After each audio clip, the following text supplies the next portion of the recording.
Hey, this is Winker Reviews, and I'll be doing a video on the possession of Hannah Grace, starring Shay Mitchell. Now, this movie is about a young girl that dies during an exorcism performed by a priest and her father. Her body is then taken to a morgue where Shay Mitchell's character, named Megan, is handling the body. Now, Megan, who is the star of this movie, she is going through her own drama. She used to be a police officer, and because of a traumatic event while working on the force, it she dropped out of the force, and now she's basically in a mortuary. And as soon as Hannah's dead body shows up at this morgue, strange things start to happen, and yeah, that's basically the plot. Now, let me just say that I am very, very surprised that this movie wasn't straight to DVD.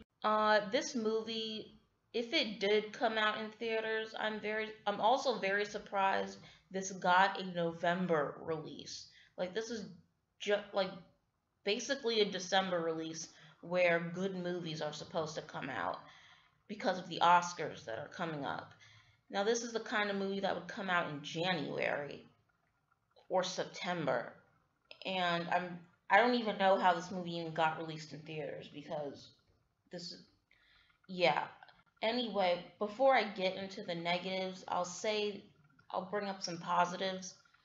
Now, I think the acting is decent. It's competent. I'll say that everyone does a decent job for what they're given. I also liked the fact that it was a short movie. This movie is under 90 minutes. It basically gets to the point. It's not trying to be deeper than what it's advertising itself to be. It's not trying to be something it's not. I like I like that it basically just gives us what we're expecting, which is a good thing and a bad thing. It's a good thing because at least the movie doesn't drag. And yeah, I'm just glad that this movie wasn't like an hour and 45 minutes. At least, it does its thing, and then it goes away. And that's basically the only positive thing I can say about this.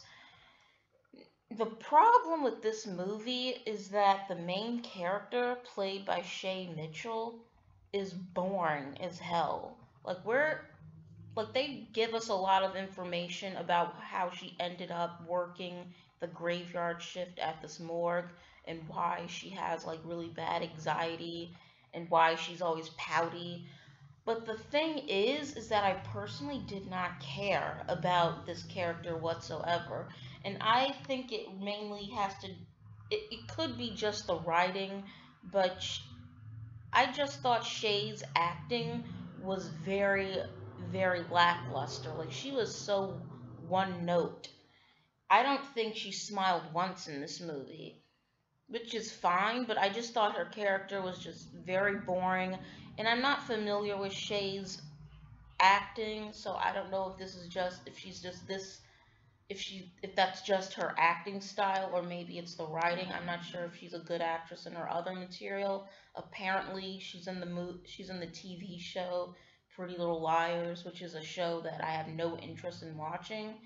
But I just did not like her character. She's supposed to carry this whole movie, but I just did not care about her backstory. I just didn't care what was going on. And that's a problem that I have. Like, you need strong characters to care about, especially in a horror movie. It's actually really sad that the other background actors that had much smaller roles, were more interesting and more, versatile than the lead actress. Nick Thun, I think that's how you pronounce his name. He adds, some great humor in here. Not great, but he adds, a little oomph in there, if that makes any sense. Now, I can't believe I didn't mention this before, but I was really impressed by Louis Herthum. He plays the father of the girl called Hannah, of the possessed girl called Hannah, and he actually adds some life into this movie. He adds some much needed, energy, because the lead actress, Shay, she is not carrying this movie well at all. And again, it could be the writing, but Louis Hurtham, I was very impressed by him. He was the only character that I actually cared about. He actually adds some suspense, like as soon as he shows up at the hospital, and I'm not going to give too much away, but he really does add very little tension. And it's basically the only kind of tension you would get in this movie.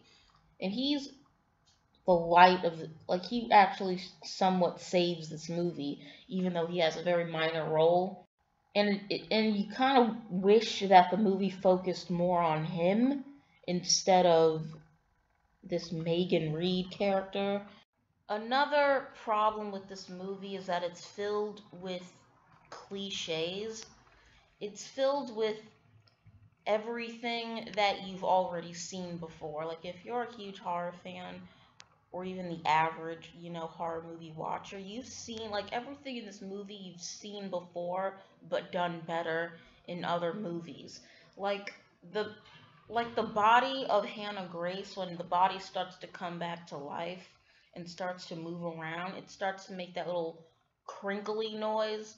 If you've seen The Grudge, like so many horror movies over the years have ripped off The Grudge and The Ring, with the crawling on the floor and the crackling of the body as it moves. Like that, like this movie completely rips that off. Another thing it rips off is the whole, like, if the monster is getting closer and closer, and the lights turn off, and then the lights turn back on, and then the monster is like closer when the lights come back on. Like, this movie, shot for shot, almost rips off The Grudge. Like, just from the crawling on the floor.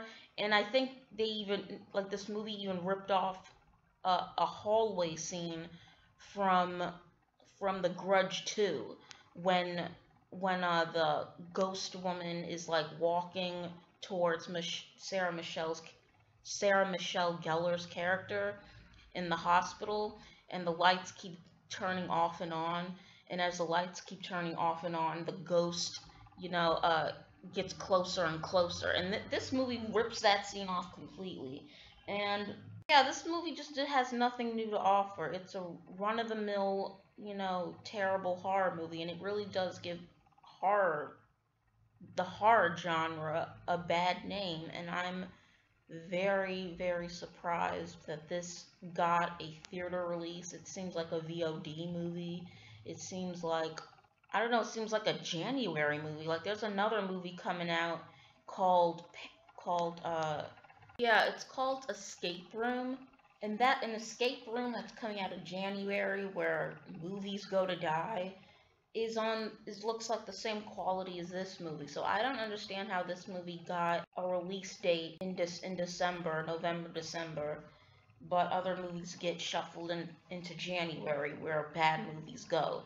And I know I said earlier that this movie doesn't drag on because it's a short movie, but it was still really boring. It was still, because it wasn't showing me anything new. It just ripped off other movies, and it was just a run-of-the-mill plot. And I have to give it a 2 out of 10. It was probably one of the worst movies I've seen this year. And yeah, I don't recommend watching it. It's a complete waste of time. If you want to watch it, I would wait until you can rent it for $2 at home and watch it with your friends, just to laugh at it, I guess. So yeah, 2 out of 10. Thanks for watching.